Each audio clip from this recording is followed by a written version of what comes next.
और पवन सिंह, हाँ एगो पवन सिंह भी है, एगो पवन सिंह भी है, एगो गुंजन सिंह भी लड़ा था। ये सब भोजपुरी स्टार है। लहंगा उठा दे रिमोट से वाला सब, समझे? यही सब नहीं सब गाना गाया है,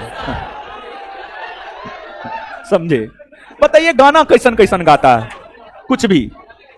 तो आप देख रहे हैं, नहीं नहीं, ये सब तो बहुत बदनाम गाना है। तो देखिए, नेहा सिंह राठौर इसी सब के खिलाफ आवाज उठाती है। हमको नेहा सिंह राठौर बहुत पसंद है। अरे उसका शादी हो गया है महाराज। आप जिस दृष्टिकोण से सोचे उस दृष्टिकोण से हम नहीं बता रहे हैं। मतलब हम ये बात बता रहे हैं जागरूकता फैलाने के दृष्टिकोण से, भोजपुरी का शुद्धिकरण करने के दृष्टिकोण से।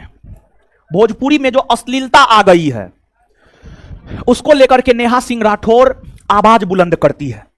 और एक बात आप जानिए, आलोचना सरकार की होनी चाहिए, आलोचना विपक्ष की नहीं होनी चाहिए। अरे जो सत्ता में है सवाल आप उससे न पूछिएगा, जो विपक्ष में है उससे आप क्या सवाल पूछिएगा। आज की मीडिया की सच्चाई क्या है जानते हैं? उस सत्ता पक्ष से सवाल नहीं पूछता है, मीडिया जो है विपक्ष से सवाल पूछता है। और Neha Singh Rathore main stream media को इसलिए चुभता है क्योंकि नेहा सिंह राठौर सत्ता पक्ष से सवाल करती है। नेहा सिंह राठौर सत्ता पक्ष से सवाल करती है और यही वजह है कि मेन स्ट्रीम मीडिया को नेहा सिंह राठौर चुभती है, समझ गए? वही, सॉरी, चुभती है, हाँ लड़की है, सॉरी, चुभती है। मेन कारण यही है, समझे? और दो रीजन है नेहा सिंह राठौर को अच्छा कहने का मेरा। एक रीजन, भोजपुरी में अश्लीलता के खिलाफ आवाज बुलंद कर रही है। दूसरा रीजन है सत्ता पक्ष से सवाल करना। ये दो रीजन है जिस वजह से हम उसको अच्छा कहते हैं। और आप देखिए, पवन सिंह निर्दलीय चुनाव लड़ रहे हैं, कोनो पार्टी से थोड़े लड़ रहे हैं, नहीं। इसके बाद गुंजन सिंह वो भी लड़े चुनाव, पप्पू यादव वो भी चुनाव लड़े, निर्दलीय चुनाव लड़ रहे हैं। तो आप चुनाव लड़ सकते हैं, ये आपका नागरिकता अधिकार है। आम जनता मतदान करता है, यह आपका नागरिकता अधिकार है। आप भारत में सरकारी नौकरी प्राप्त कर सकते हैं, यह आपका नागरिकता अधिकार है। अगर भारत की संसद चाहे,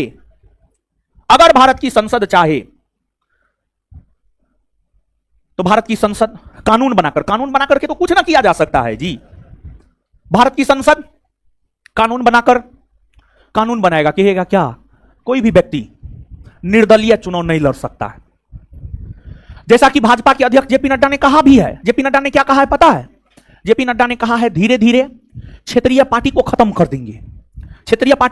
देंगे, सिर्फ राष्ट्रीय पार्टी चुनाव लड़ेगी। जब जेपी नड्डा यह बात कह रहे हैं कि क्षेत्रीय पार्टी को धीरे धीरे खत्म कर देना है और सिर्फ राष्ट्रीय पार्टी चुनाव लड़ेगा, इसका क्या मतलब है जानते हैं?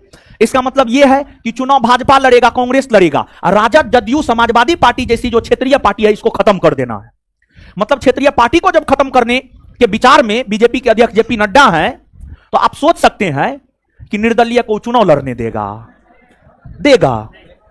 जब एक राजनीतिक पार्टी को खत्म करने की बात की जा रही है, देश में जानते हैं क्षेत्रीय पार्टी की संख्या सैकड़ों में है। जेपी नड्डा बोले हैं ये बात, और बिहार में ही संभवतः बोले हैं। साल भर की बात है, 1 साल पहले की बात है या 6 महीना पहले की बात है, अब एग्जैक्ट ध्यान में नहीं है कहां बोले हैं, लेकिन बोले हैं।